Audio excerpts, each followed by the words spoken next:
Los sapos de caña están transformando por completo la cadena alimentaria en Australia con consecuencias devastadoras. Aunque no cazan activamente, causan la muerte de millones de animales autóctonos cada año.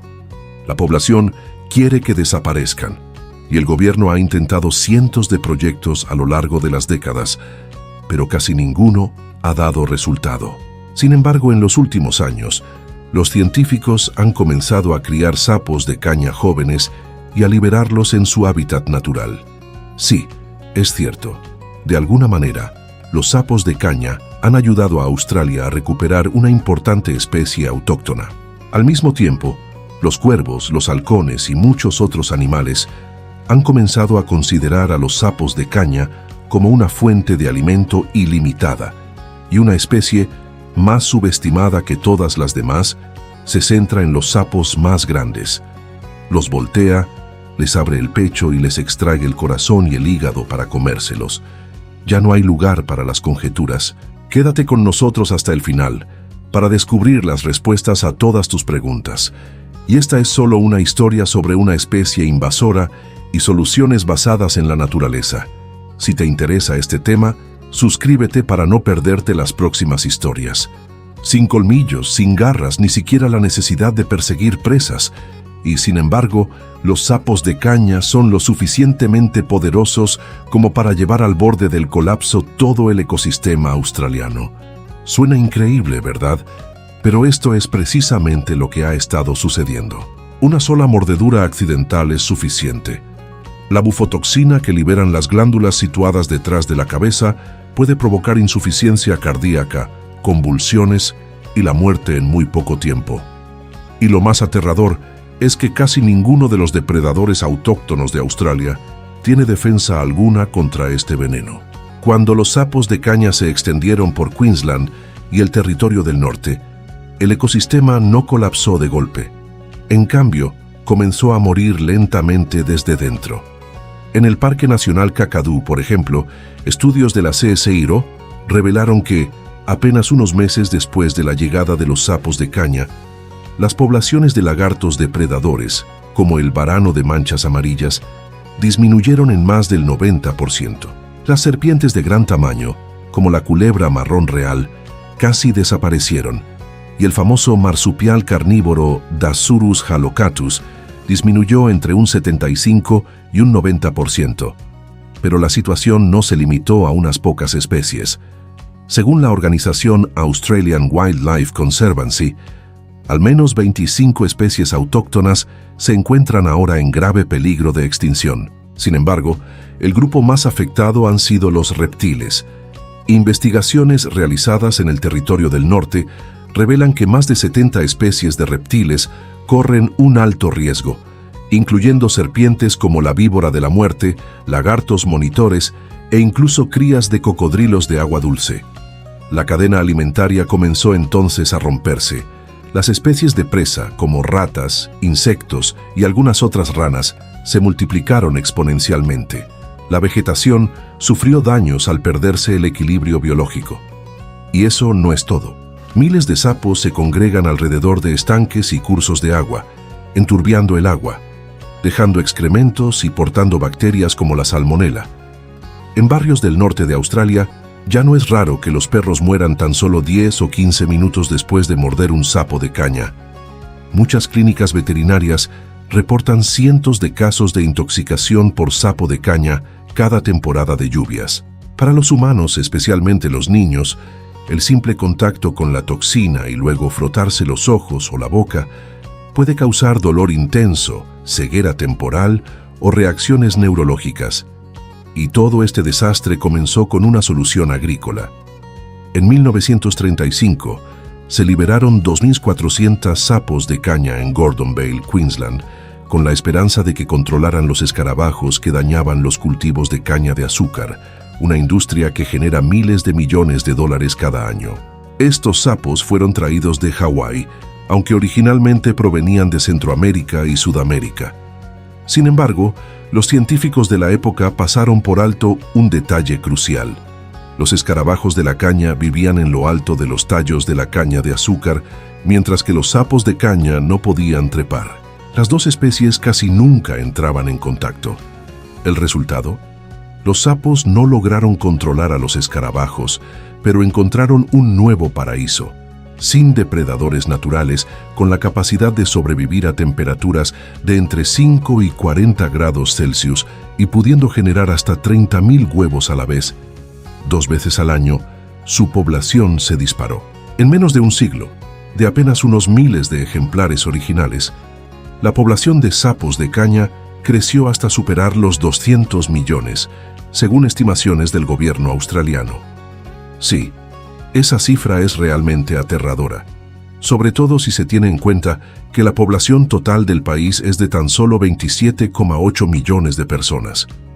Por supuesto, el pueblo y el gobierno australianos no se quedaron de brazos cruzados. Durante décadas, intentaron cientos de métodos diferentes para erradicar los sapos de caña. Pero volveremos a ese tema más adelante. Hay algo que debes saber primero. Es totalmente comprensible que la gente desee que esta especie desaparezca por completo. Pero lo que resulta difícil de creer es que, hoy en día, algunos científicos quieran criar más ejemplares y liberarlos en la naturaleza. Suena ridículo, ¿verdad? En Australia Occidental, el Departamento de Biodiversidad, Conservación y Atracciones, DBCA por sus siglas en inglés, lleva más de 10 años implementando un programa en el que crían deliberadamente sapos de caña jóvenes y los liberan en zonas de primera línea, lugares donde la ola de invasión está a punto de llegar, como la región de Kimberley, cerca de Broome, según informó ABC News en 2026. Pero el objetivo no es aumentar la población de sapos, sino enseñar a los depredadores autóctonos a sobrevivir. Estos sapos jóvenes contienen niveles de toxina mucho más bajos que los sapos de caña adultos. Cuando un varano come uno, puede sentirse levemente enfermo y con náuseas, pero generalmente no muere. Y después de una sola experiencia así, recuerda el sabor y evita los sapos de caña por el resto de su vida, como si una vez sufriera una intoxicación alimentaria y nunca más quisiera volver a comer ese alimento. Los resultados de campo han sido realmente notables. En estas áreas entrenadas, entre el 60% y el 90% de los varanos sobrevivieron tras la llegada de los sapos de caña. Mientras tanto, en las áreas sin intervención, las poblaciones disminuyeron en más del 90% y casi desaparecieron, según el DBCA. Y hay un detalle importante que mucha gente pasa por alto. ¿Por qué no capturar sapos de caña silvestres y utilizarlos en lugar de criarlos? La razón es el control de riesgos. Los sapos de caña adultos en estado salvaje contienen niveles extremadamente altos de toxinas, e incluso un pequeño error podría matar al depredador en lugar de enseñarle. En cambio, los sapos jóvenes criados en condiciones controladas pueden proporcionar una dosis de toxina cuidadosamente administrada, lo suficientemente fuerte como para provocar malestar en el depredador, pero no lo suficiente como para matarlo. Y si crees que criar sapos de caña para salvar el ecosistema ya es lo más increíble, te equivocas. Además de este enfoque, Australia ha intentado casi todas las maneras posibles de controlar esta especie invasora. WWF Australia, junto con muchos grupos conservacionistas, lanzó una estrategia muy inusual. No se trata de erradicar a los sapos, sino de enseñar a las especies nativas a evitarlos. Suena sencillo, pero en realidad es todo un proceso de entrenamiento para la supervivencia.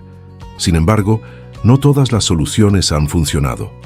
Uno de los métodos más comunes es la caza de sapos, donde grupos de voluntarios salen de noche y los capturan a mano. Desde 2005, se han invertido decenas de miles de horas de trabajo en esto, y se gastaron más de 15 millones de dólares australianos, unos 9,7 millones de dólares estadounidenses, solo en la fase inicial, según un informe de Australia Occidental de 2007. Suena a muchísimo, ¿verdad? Pero los resultados fueron bastante débiles. No hay pruebas de que esto haya frenado la invasión. Los sapos continuaron propagándose casi al mismo ritmo, e incluso más rápido en algunos casos, pasando de unos 10 kilómetros por año a más de 50 kilómetros por año. En Kimberley se exterminaron más de 17.500 sapos, Pero la oleada de invasión no cesó. Otros métodos solo resultaron efectivos a muy pequeña escala. El Departamento de Medio Ambiente de Australia afirma que los sapos de caña pueden controlarse en estanques pequeños, eliminando sus huevos, matando a los adultos o instalando cercas. Pero imagínense, Australia abarca más de 2,9 millones de millas cuadradas. Controlar un estanque pequeño a la vez es prácticamente inútil a escala continental. La ciencia también ha probado soluciones más complejas. El equipo del profesor Rob Capin desarrolló trampas para renacuajos que utilizan las propias señales químicas del sapo para atraerlos y matarlos. Algunos estudios demostraron que esto podría reducir la tasa de supervivencia de los renacuajos hasta en un 50% y disminuir su tamaño hasta en un 20%. En un ensayo de campo, se eliminaron más de 5.900 sapos de una sola zona, y tras 4 años no se registró ningún regreso. Esto suena a victoria, pero solo a nivel local. La CSIRO intentó en su momento desarrollar un virus que pudiera propagarse entre las poblaciones de sapos de caña e impedir que alcanzaran la edad adulta. Pero ese proyecto se canceló en 2008 porque los riesgos ecológicos y las barreras legales eran demasiado grandes. En pocas palabras, la idea era buena, pero no se podía liberar de forma segura en la naturaleza. Actualmente, Australia está adoptando una estrategia diferente. No busca erradicar por completo a los sapos de caña, sino controlarlos y lograr que se adapten. Un ejemplo es el proyecto de barrera sin agua, valorado en unos 12 millones de dólares australianos, o aproximadamente 7,7 millones de dólares estadounidenses. El objetivo es eliminar las fuentes de agua artificiales a lo largo de un corredor que se extiende por cientos de kilómetros, imposibilitando así la supervivencia de los sapos de caña durante su migración hacia Pilbara. Un estudio de 2025 incluso sugirió que la eliminación de tan solo unos 100 puntos de agua podría reducir la probabilidad de invasión prácticamente a cero, y justo cuando los humanos estaban a punto de aceptar que nunca podrían controlar por completo a los sapos de caña, comenzó a aparecer un personaje inesperado. No un gran mamífero, no un superdepredador en la cima de la cadena alimenticia, sino el racali. Cuando la gente oye la palabra rata, suele pensar en algo pequeño y débil, pero el racali es diferente.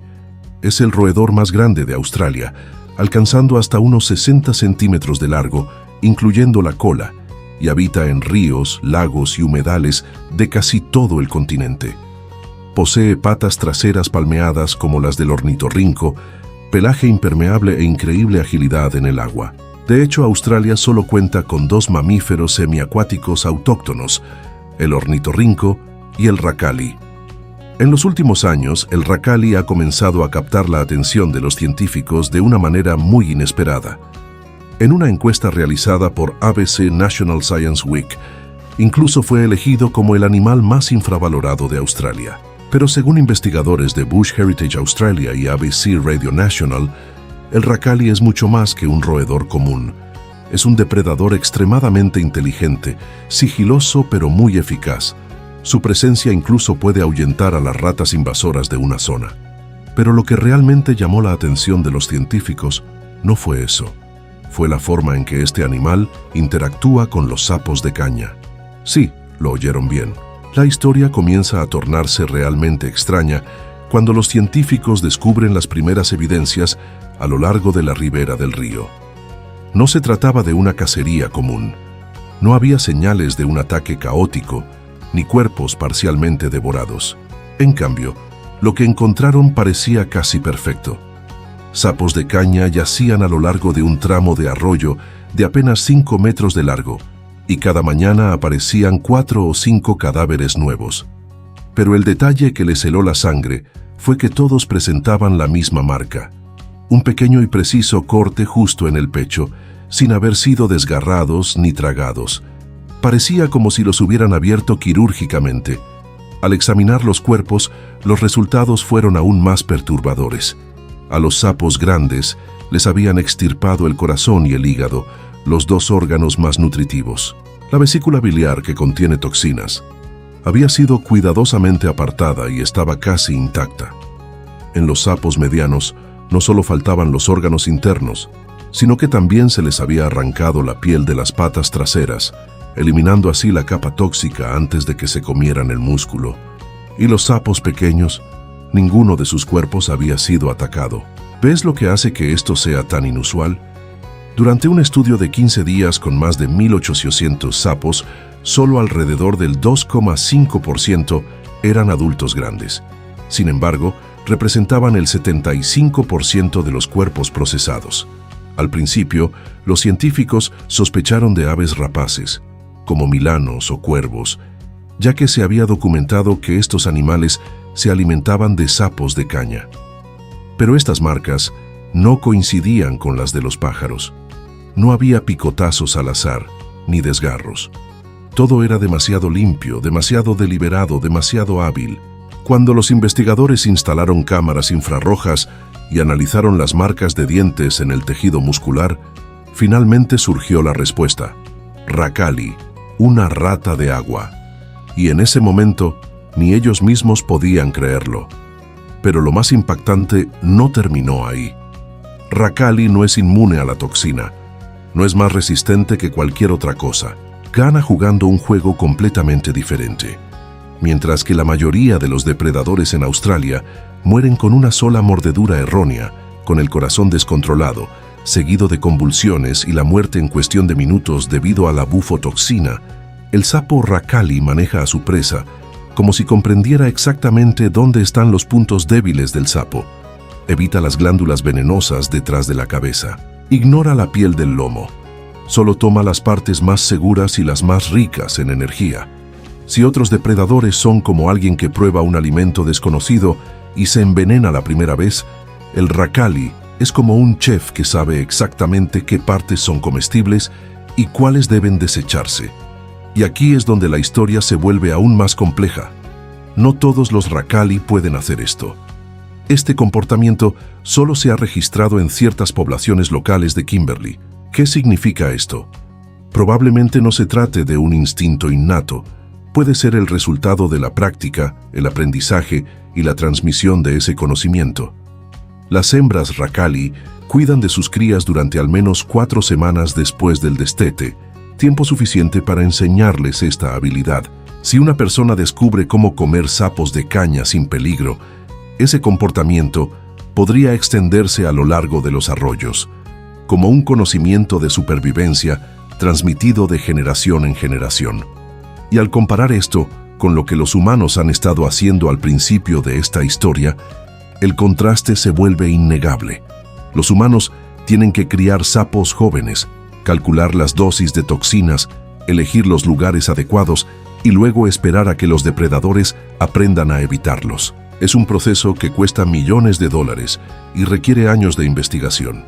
Pero Racali, sin laboratorio, sin programa de entrenamiento, sin plan maestro, aprendió por sí misma, se adaptó por su cuenta y convirtió a una de las especies invasoras más peligrosas de Australia en una fuente de alimento.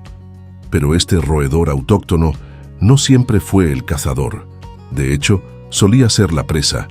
Es cierto, a principios del siglo XX, cuando la peste se extendió por Australia, el gobierno ofreció recompensas por matar ratas para controlar la enfermedad, y la rata Racali, a pesar de ser una especie autóctona, fue cazada como si fuera una rata de alcantarilla. Y la cosa no quedó ahí. En la década de 1930, cuando Australia prohibió la importación de pieles, la piel impermeable del Racali se convirtió repentinamente en un bien muy preciado. El precio de una piel subió de 4 chelines en 1931 a 10 chelines en apenas una década, lo que equivaldría a unos $50 estadounidenses actuales. Pero entonces todo cambió. En 1995, Parks Australia lanzó oficialmente una campaña para abandonar el nombre de rata de agua y reemplazarlo por Racali, el nombre indígena utilizado por el pueblo Ngarrindjeri del Bajo Murray. Suena sencillo, pero en realidad fue un cambio trascendental, ya que la palabra rata evoca algo sucio y peligroso, mientras que Racali sugiere un animal autóctono, limpio, único y bien adaptado a la vida acuática. ¿Y lo has notado? A veces, un simple cambio de nombre puede transformar por completo la percepción que la gente tiene de una especie. Hoy en día, el racali se puede encontrar por toda Australia, desde ríos, lagos y humedales hasta zonas urbanas. Pero si crees que el racali es el único caso, la realidad es mucho más compleja. De hecho, las especies autóctonas se están adaptando poco a poco a su presencia. Sí, los sapos de caña se están convirtiendo gradualmente en una fuente de alimento indeseada para muchos animales autóctonos. El ejemplo más sencillo son los cocodrilos. Aunque parezca increíble, los cocodrilos de agua salada pueden comer sapos de caña sin sufrir daños graves. Mientras tanto, los cocodrilos de agua dulce nativos pueden morir tras un solo encuentro. Según el profesor asociado Jonathan Webb, la razón radica en la historia evolutiva. Los cocodrilos de agua salada son originarios de Asia, donde ya existían especies de sapos con toxinas similares a la bufotoxina, por lo que llevaban millones de años familiarizados con este tipo de veneno. Los cocodrilos de agua dulce de Australia no tenían esa historia, y no se trata solo de cocodrilos. Algunas serpientes también se están adaptando. La culebra de quilla, una especie de serpiente acuática, puede alimentarse de sapos de caña con mucho menos riesgo que muchas otras serpientes, según el Museo Australiano. Aún más sorprendente, en zonas con gran cantidad de sapos, las serpientes negras de vientre rojo han desarrollado cabezas más pequeñas con el tiempo. Esto suena extraño, pero una cabeza más pequeña en realidad les beneficia, ya que les dificulta tragar sapos grandes, lo que accidentalmente las protege de ingerir una dosis letal de toxina. En el aire, la historia se vuelve aún más confusa. Se ha documentado que cuervos y milanos comen sapos de caña. Algunos incluso les dan la vuelta y les extraen los órganos internos, una técnica casi idéntica a la observada en racali, pero el problema es que no todos sobreviven. Según informes de ABC y Australian Geographic, algunos cuervos comen los sapos y parecen estar perfectamente bien, mientras que otros mueren poco después. La misma especie, el mismo comportamiento, pero resultados completamente diferentes. Esto demuestra que el ecosistema aún se encuentra en un estado constante de ensayo y error. Bajo el agua y en tierra, también intervienen depredadores más pequeños. El profesor Rick Shine de la Universidad Macquarie afirma que muchos insectos e invertebrados, como hormigas, arañas y chinches acuáticas, apenas se ven afectados por la toxina. Las larvas de libélula, los escarabajos buceadores e incluso los cangrejos de río se alimentan de los huevos y renacuajos de la libélula.